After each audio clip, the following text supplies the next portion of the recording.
South Africa has banned poultry imports from countries infected with the avian influenza virus. Kevin Lovell, Chief Executive of the South African Poultry Association, joins us from our Cape Town studios for more insight. Good to have you with us this afternoon, Kevin.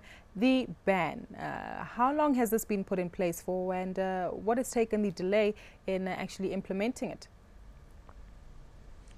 Well, it's actually put in place by the Department of Agriculture and Forestry and Fisheries, and there wasn't really a delay. There's an international club called the World Organization for Animal Health, and when another country notifies them that there's a disease, it then gets taken up by the department, and the department issues a ban. So there were no delays. In fact, they acted very quickly and acted quite responsibly.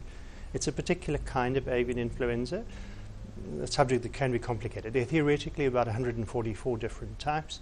Only 18 of those could possibly lead to a ban, and those 18 come in a severe form called high pathogenic, or a less severe form low pathogenic. It's only if it's high pathogenic. It just so happens that we've now got 3 countries in Europe with a high pathogenic form that comes from South Asia, South Korea to be specific, and we have another form in Canada, on the western side of Canada. I'm not quite sure where it comes from. Both these strains kill chickens and they can harm people. That's why we have to react in this way. Well, South Africans and I'm sure the producers locally are very happy with the response that has been put in place. But you mentioned 3 countries in Europe. What does this mean for our trade relations with the Eurozone, which is one of our biggest partners here? It's an understanding that this is an acceptable way of managing the volumes of, managing trade. It's a temporary measure. How temporary it is depends on how quickly those countries can resolve the disease outbreaks, and whether they can convince, firstly, the World Organization for Animal Health, and secondly, the South African Department, that they have managed the outbreaks properly and that the outbreaks are over. So there's a lot of administrative procedures that go along this, but it's not. It has to stand outside of any trade arrangements, because health comes first and trade second. Does this have any spillover implications on other trade agreements? One thinks of AGOA with the US. Well, AGOA is a kind of an interesting story because it's a very good trade agreement for South Africa for 2 reasons. The one is that what we export is slightly more than what we import from the USA, and perhaps more importantly, what we export is mostly manufactured goods. So it's goods that often create there's higher skilled jobs that are created in this way. The Americans have said, the American poultry industry have been to their Congress and said, well, if the South Africans don't deal with their anti-dumping duties against South Africa, well, they won't allow AGOA to be renewed. So we are in discussions with our American colleagues, with the South African government, and we'll be having further discussions shortly to try and see if we can find a compromise. But I don't think that this can be seen to be linked to health in any way. The Americans themselves might also have avian influenza, and all the years that we've been involved in poultry, we've been lucky not to have avian influenza in chickens, although the ostrich industry has unfortunately had more than one outbreak. So you don't really wish misfortune on anyone, but if that misfortune was to happen, you've got to be quite quick and you've got to be quite strong. What about the impact on our local producers here? Now that this ban has been put in place, surely it should boost our local poultry economy? If it's a sustained ban, yes. The chicken that hopefully most of your viewers will be eating tonight, or perhaps even at lunch, was planned around about 22 months ago. So we can't suddenly sort of turn on the taps. You don't have a factory where you just suddenly buy more widgets and all of a sudden you produce more cars.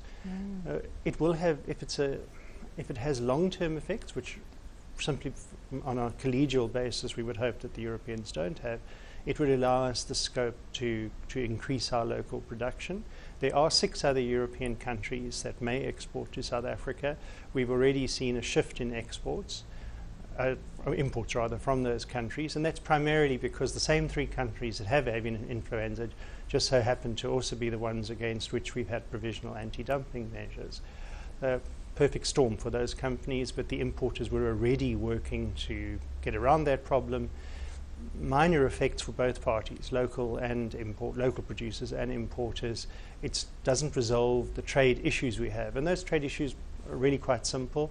We've got nothing against trade, but trade can only be free once it's fair. You can never call trade free if it's unfair, and that's what we have at the moment, is unfair trade. Kevin, we don't want to cause any panic among consumers who might be watching the show today, but are there any reported cases of poultry imports which have been infected with avian influenza? No reports so far. All the poultry that comes to South Africa from any source comes with veterinary certificates which certifies that it is free of a range of things, and avian influenza is one of them. So what's happened here is an accepted precautionary step was taken. Avian influenza, like many viruses, by the way, even if it was on poultry that you bought, which there's no evidence that it is, all you need to do is cook it properly, wash your hands, wash the cooking surfaces, and the risks to people are quite limited. The risks to poultry are definitely higher than the risks to people. I don't think viewers need to worry. For viewers elsewhere in Africa where there have been human cases, it's where there's been live poultry and where people have been in sustained and regular contact with live poultry. I don't think you need to have, no one needs to go off chicken today or tomorrow or for the next month. It's Christmas time as well. Exactly. So in other words, continue eating your chicken. Kevin, thank you so much for your time today. That was Kevin Lovell. He's the Chief Executive of the South African Poultry Association.